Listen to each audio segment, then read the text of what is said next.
నమస్కారం friends, prime 9కి స్వాగతం. భారత్ పాకిస్తాన్ మధ్య కాశ్మీర్ కోసం గొడవలు జరిగాయి, సరిహద్దుల కోసం యుద్ధాలు జరిగాయి, నీటి పంపకాలపై వివాదాలు కూడా చూశాం. కానీ కేవలం 4 అంగుళాలు ఎత్తున్న ఒక చిన్న విగ్రహం కోసం ఈ రెండు దేశాలు తీవ్ర వాదోపవాదాలకు దిగాయని మీకు తెలుసా? అవును, దేశ విభజన తర్వాత భారత్ పాకిస్తాన్ల మధ్య చర్చలకు కారణమైన అత్యంత విలువైన చారిత్రక కళాఖండం డాన్సింగ్ గర్ల్. అసలు ఈ విగ్రహం కథ ఏంటి? ఎందుకు పాకిస్తాన్ దీన్ని తమదని చెప్పింది?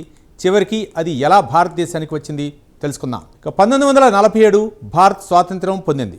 అదే సమయంలో పాకిస్తాన్ అనే కొత్త దేశం ఏర్పడింది. దేశ విభజనతో భూములు, ప్రభుత్వ ఆస్తులు, నదులు, అంతేకాదు వేల సంవత్సరాల చరిత్ర కలిగిన పురావస్తు సంపద కూడా రెండు దేశాలు పంచుకోవాల్సి వచ్చింది. సింధులోయ నాగరికతకు చెందిన ప్రసిద్ధ కళాఖండాల్లో ఒకటైన డాన్సింగ్ గర్ల్ విగ్రహం మొహెంజోదారో తవ్వకాల్లో బయటపడింది.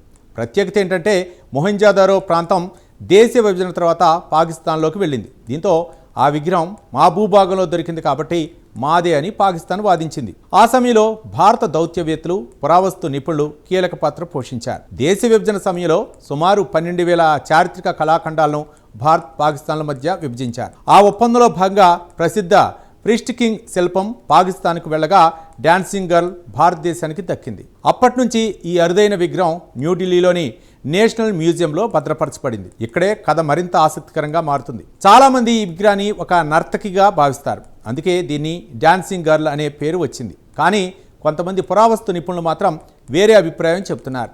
వారి అభిప్రాయం ప్రకారం ఆమె ఒక నర్తకి కాకపోవచ్చు. ప్రాచీన కాలంలో ఆయుర్వేద వైద్యం, ముఖ్యంగా సంతానోత్పత్తికి సంబంధించిన ఔషధాలపై అవగాహన కల్పించే యువతగా ఉండి ఉండవచ్చునని కొందరు పరిశోధకులు భావిస్తున్నారు. అయితే ఈ సిద్ధాంతంపై చరిత్రకారుల మధ్య ఇప్పటికీ పూర్తిగా ఏకాభిప్రాయం లేదు. ఈ విగ్రహం ఎత్తు కేవలం 4 అంగుళాలు మాత్రమే. కానీ దాదాపు 4,500 సంవత్సరాల క్రితం కాంస్యంతో తయారైన ఈ కళాఖండం సింధు నాగరికతలో ఉన్న కళాత్మక నైపుణ్యాన్ని ప్రపంచానికి చూపించింది. చిన్న విగ్రహమే అయినా దాని చారిత్రక విలువ మాత్రం అమూల్యం. ఒక చిన్న కాంస్య విగ్రహం రెండు దేశాల మధ్య చర్చలకు కారణమైంది. దేశ విభజన చరిత్రను గుర్తు చేసింది. అంతేకాదు ఇప్పటికీ పరిశోధకులు, చరిత్ర ప్రేమికులను ఆకర్షిస్తూనే ఉంది. అందుకే డాన్సింగ్ గర్ల్ కేవలం ఒక విగ్రహం కాదు, భారత ఉపఖండ చరిత్రకు నిలువెత్తు సాక్ష్యం. మరి 4,500 సంవత్సరాల క్రితం తయారైన ఈ విగ్రహం నిజంగా ఒక నర్తకిదా, లేక మరేదైనా చారిత్రక రహస్యాన్ని దాచుకుందా? మీ అభిప్రాయాన్ని కామెంట్లో తెలియజేయండి. ఇలాంటి ఆసక్తికరమైన చరిత్ర, నాగరికతలు, ప్రపంచ విశేషాల కోసం ప్రైమ్ 9 ఫాలో అవుతూ ఉండండి. నమస్తే.